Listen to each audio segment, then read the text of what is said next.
Hey everybody! In this video, I'd like to tell you about neuropsychiatry and neuropsychology. They are topics I have been interested in for a long time, and learning about them can be helpful for everyone with mental illness and their friends and family to be able to understand them better. I will be discussing the definition of the terms, the history behind them, what the research has shown, and stay for the whole video. Because this will all add up to how the research and findings can help treat mental illness, as well as what the exciting future holds for treating mental illness, and the possibility of significantly reducing and even eradicating it from society. If you are new to this channel, make sure you are subscribed and click that notification bell to get notifications whenever I release new videos.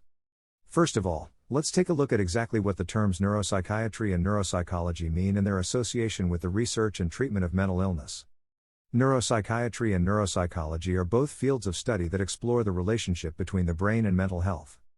Neuropsychiatry, sometimes known as organic psychiatry, is a branch of psychiatry that focuses on the biological, and specifically the neurological basis for mental illness, but also how thoughts, feelings, and behaviors are associated with how we act, and are influenced by other people, culture, and social norms, which is also a major area of study in what is known as social psychology.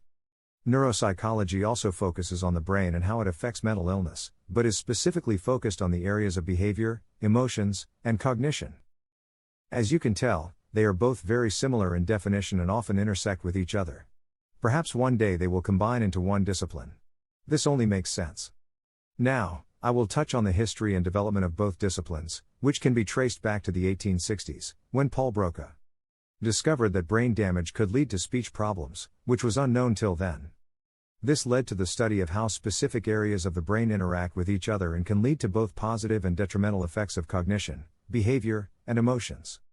Now, we will look at some examples of the fascinating and revealing research into the brain and how it specifically affects mental illness.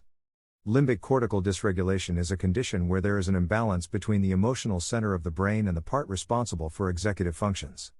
This condition is associated with mental health issues such as anxiety, depression, PTSD, bipolar disorder, and borderline personality disorder. In these disorders, the activity levels of different brain regions are altered, contributing to emotional instability, impulsivity, and difficulties with emotional regulation. Limbic cortical dysregulation is an important factor in the development and maintenance of various mental health conditions.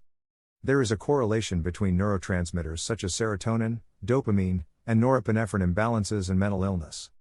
These neurotransmitters help regulate mood, emotion, and behavior, and disruptions in their levels have been linked to depression, anxiety, bipolar disorder, schizophrenia, and other mental health issues. The brain has different parts that help us regulate emotions, remember things, and make decisions, such as the prefrontal cortex, hippocampus, anterior cingulate, and amygdala. If these parts don't work correctly, it can contribute to mental illnesses like depression, anxiety disorders, PTSD, and addiction. For example, if the prefrontal cortex doesn't work properly, people might struggle with decision-making and managing their emotions, which can happen in depression.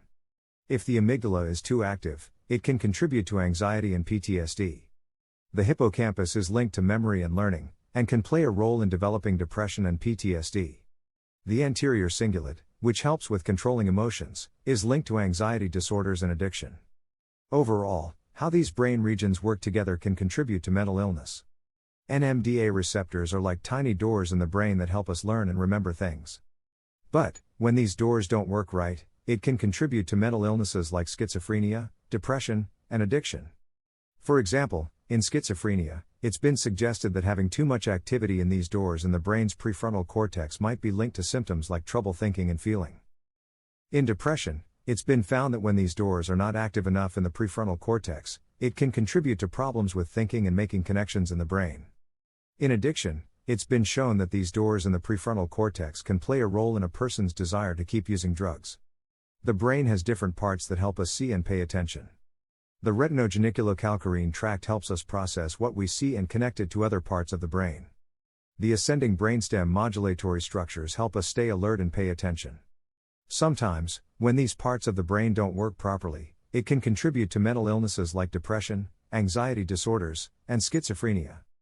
For example, in depression, problems with the retinogeniculocalcarine tract may contribute to negative thinking and emotions. In anxiety disorders, problems with the ascending brainstem modulatory structures can contribute to difficulties managing stress. In schizophrenia, changes in the retinogeniculocalcarine tract can contribute to problems with seeing and interpreting visual information. Frontotemporal functional connectivity refers to how the frontal and temporal parts of the brain work together. When there are problems with this connection, it can contribute to mental illnesses like schizophrenia, bipolar disorder, and depression. This can cause difficulties with thinking, memory, and emotions. For example, in schizophrenia, trouble with this connection can contribute to making it hard to remember things and make decisions.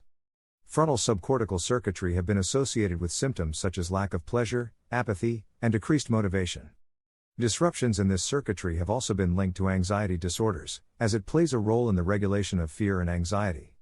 As mentioned earlier, the serotonin system helps regulate mood, and abnormal functioning of it can contribute to mental illnesses like depression and anxiety. Changes in the way the right frontal and temporal lobes work have been linked to dysregulation of the serotonin system, which affects how we process and regulate emotions. The way the mesolimbic dopamine pathway processes rewards has also been linked to mental illness. All of these factors interact in complicated ways to contribute to the development and persistence of mental illness. To summarize, in mental illness, certain parts of the brain and pathways don't work properly. These include the prefrontal cortex, hippocampus, amygdala, anterior cingulate, retinogeniculocalcarine tract, ascending brainstem modulatory structures, right caudate, and serotonin and dopamine pathways. Depending on the disorder, this can contribute to a range of problems with thinking, emotions, and behavior. Even though each part of the brain has a different role, they are connected to each other and work together through networks. For example, the prefrontal cortex and hippocampus both help with memory and emotions, and if one of them doesn't work properly, the other can be affected too. The serotonin and dopamine pathways can also affect the prefrontal cortex, which is important for regulating mood and behavior. Overall, mental illness is correlated to problems in multiple parts of the brain and pathways that work together to produce the symptoms of different disorders. More research is needed to fully understand how they interact and develop better treatments for mental illness. The findings of neuropsychiatry and neuropsychology have led to the development of practical applications and treatments for mental illness. For example, medications that target specific neurotransmitters in the brain, such as serotonin and dopamine, have been developed to treat depression and anxiety. Neuropsychologists also use cognitive behavioral therapy, CBT, to help patients with mental illness learn coping strategies to manage their symptoms. The future of neuropsychiatry and neuropsychology is promising. Advances in brain imaging techniques, such as functional magnetic resonance imaging, are allowing researchers to study the brain in greater detail and improve our understanding of mental illness. Researchers are also exploring new treatment options, such as transcranial magnetic stimulation, TMS, to treat mental illness. As you can see, almost all mental illnesses are associated with brain abnormalities of some kind. So, when someone tells you to buck up or it's all in your head, you can tell them, yes, my brain is literally structurally and/or chemically different than yours. I will leave some helpful links in the description. I encourage you to check them out. Thank you for joining me on this detailed summary of neuropsychiatry and neuropsychology. There will be videos detailing some of the specific areas mentioned in the video, in the future. If you have gotten some value and knowledge out of this video, please subscribe to my channel and hit that notification bell to get notified whenever I post a new video. Let me know in the comments what you thought of this video and its subject. Thank you again, friends. Bye for now.